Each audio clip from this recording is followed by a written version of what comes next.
अहम समझते हैं? किस तरह के फैसले लिए जा सकते हैं इस दौरे के दौरान?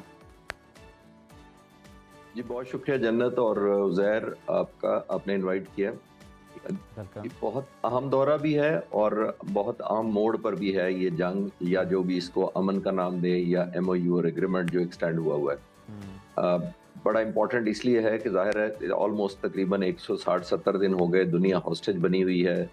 अ, आगे मूव नहीं कर पा रही दुनिया की इकोनॉमी, रीजनल सिक्योरिटी बहुत कॉम्प्रोमाइज़ हुई है। पाकिस्तान की बड़ी पेशकदमी पहले भी रही और इस दफ़ा भी बड़ी इम्पोर्टेंट है।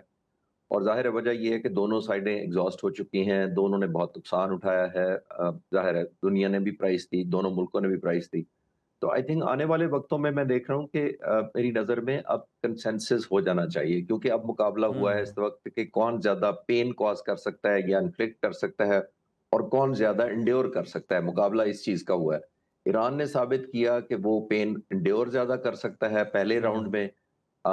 प्रेसिडेंट ट्रंप और अमेरिका ने साबित किया कि वो पेन कॉज़ या इन्फ्लिक्ट ज़्यादा कर सकते हैं। लेकिन हमने सही। पार्ट 2 में देखा, जब अभी रिसेंटली हुँ, जब ईरान ने जॉर्डन पर हमले किए, तो फिर हुँ, ईरान ने ये भी साबित किया कि वो पेन एंड्योर करने के साथ-साथ इन्फ्लिक्ट भी कर सकता है, जो उन्होंने जॉर्डन में किया। बहुत पिन पॉइंट एक्यूरेसी से किया और ना सिर्फ 3 फौजी अपनी जान से गए, बल्कि उन्होंने F-35 कहा जा रहा है कि 3 पेन्स के अंदर जो टारगेट किया। ईरान के पास बहुत अपडेटेड हाई रेज़ोल्यूशन की एक अपडेट आ रही है, सैटेलाइट पिक्चर्स आ रही हैं, जिसकी वजह से उसकी कैपेसिटी बढ़ गई थी। तो दोनों तरफ एक न्यू फाउंड कॉन्फिडेंस भी था और एक जी। बर्नआउट भी हुई सारी कौम, दोनों तरफ जो साइडें थी। खास तौर पर अमेरिका का जो हुँ, स्टॉक पाइल आप ज़िक्र कर रहे हैं, वो बहुत खतरनाक हद तक गया है। और मैं आखिरी जुमला इस पे ये कहूँगा कि प्रेज़िडेंट ट्रंप और अमेरिका को ये ज़ोन था कि जी। हम एक डिटरेंस और खौफ से ही अपने रिज़ल्ट हासिल कर लेंगे। हमें बॉम्ब हुँ, गिराने नहीं पड़ेंगे, और अगर जी। गिराने पड़े तो 2-4 दिन की हुँ, ये बात हुँ, होगी और उसके बाद एक ऐसा फ़ेवरेबल इनको सॉल्यूशन मिल जाएगा। हुँ, लेकिन ईरानी कौम ने एक रेज़िलियंस भी दिखाई, कमबैक हुँ, भी किया, और ज़ाहिर है आने वाले वक़्तों के लिए वो एक सबक छोड़ना चाहते थे कि आने वाला सदर कोई भी हर हुँ। 6 महीने बाद या साल बाद चढ़ाई ना कर दे ईरान जी। पर।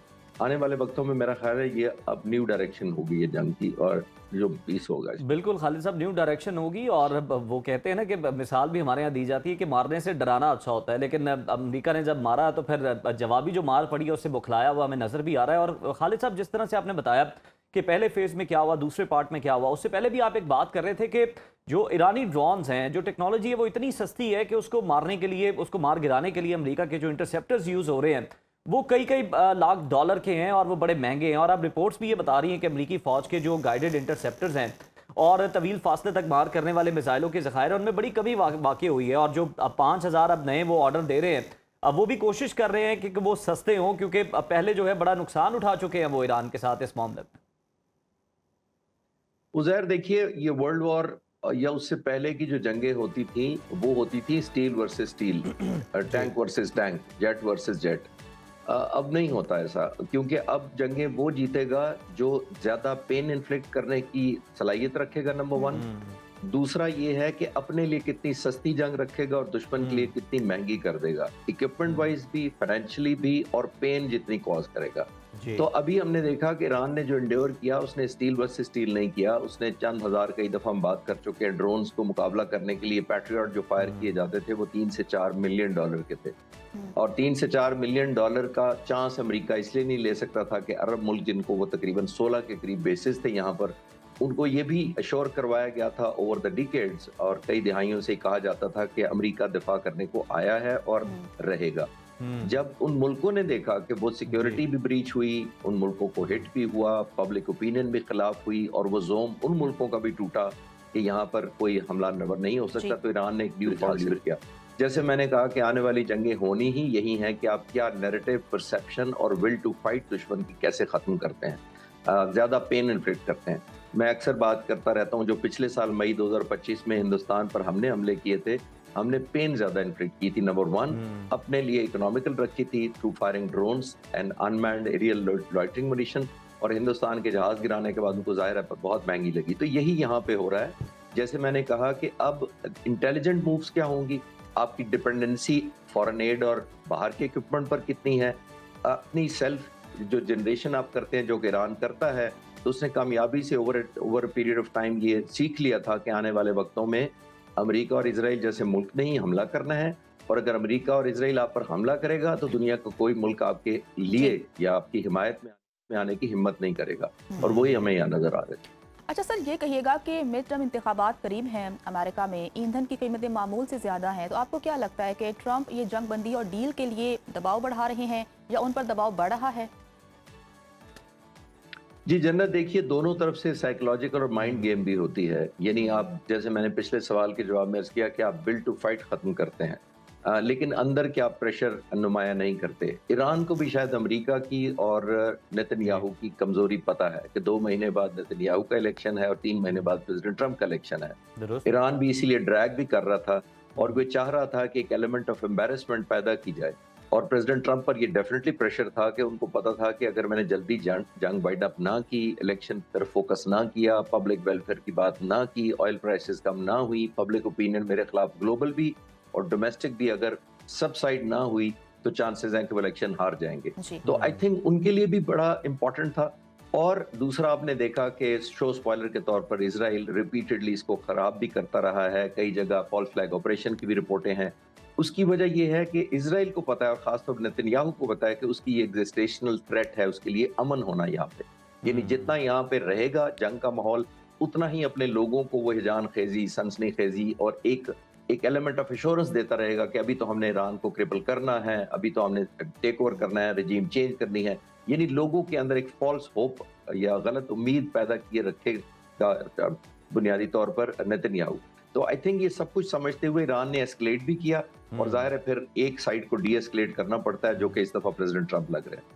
बिल्कुल सही है। सर, अगर हम ईरान की नई एटमी ताकत, आपने हुर्मुज़ की बात कर लें, तो उसका जो कंट्रोल है वो हासिल ना होना और फिर अमरीकी नाकाबंदी ख़त्म करने की शर्त पर आपको लगता है कि वाशिंगटन राज़ी हो जाएगा? मीनवाइल ओमान और ईरान जो है वो आपस में डिस्कशन भी कर रहे हैं स्ट्रेट ऑफ हुर्मुज़ को लेकर।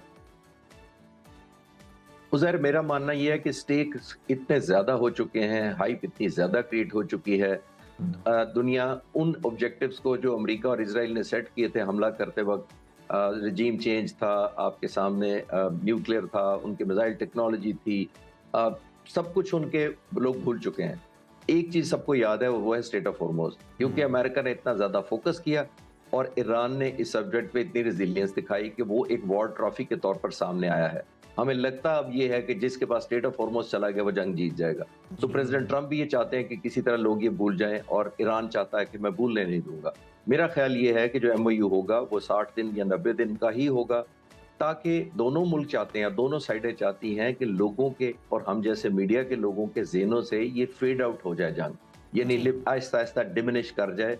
बिल्कुल ऐसे ही जैसे आप मीडिया की खबर एक दिन फोकस होती है, थोड़े दिन बाद वो डाइल्यूट हो जाती है अगर उसके अंदर कोई खास या अहम बात रिपोर्टिंग के लिए ना हो।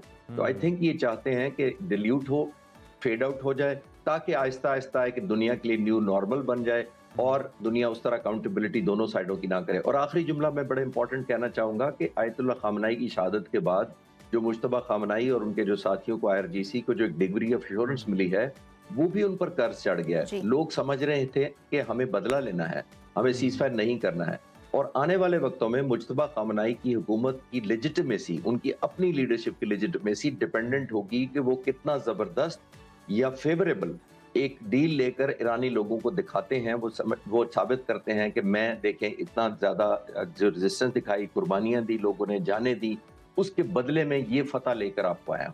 तो वो फतह की जो डिग्री होगी वो डिपेंड करेगी कि मुश्तबा खामनाई की लेजिटिमेसी आने वाले वक्तों में कैसी होगी। अच्छा सर, लास्टली बताइएगा कि ईरान की जानिब से अपने समुद्री रास्तों की निगरानी का इंतजाम कायम रखना, यूरोप को बारूदी सुरंगें हटाने में शामिल करना तेहरान की कितनी बड़ी सिफारती कामयाबी होगी? जी, ये बहुत बड़ी है जन्नत, बुनियादी तौर पर क्योंकि हम देख रहे हैं कि ईरान ने मैनिफेस्ट किया है और डिटर भी किया है, दुनिया की शिपिंग लाइंस आ नहीं रही हैं और आना चाहें भी तो नहीं आ सकती, क्योंकि उनको खतरा होता है कि उनको ज़ाहिर है मिलियंस ऑफ डॉलर्स का जो बहरी जहाज होते हैं, टैंकर्स होते हैं, वो तबाह ना हो जाएं। जब भी इस तरह का खतरा होता है, 2-3 चीज़ें बड़ी इंपॉर्टेंट होती हैं जो खतरे की अलाम होती हैं। एक यही कि बहरी सुरंगें अगर हिट करती हैं, फिर उसका नुकसान ये होता है कि जो शिपिंग लाइंस होती हैं उनके मालिक इनकार कर देते हैं, फिर जो इंश्योरेंस कंपनियां होती हैं वो नहीं आती, फिर जो क्रू होता है शिप का वो इनकार कर देता है अपनी सेफ्टी की वजह से कि हम इस एरिया में नहीं जाएंगे।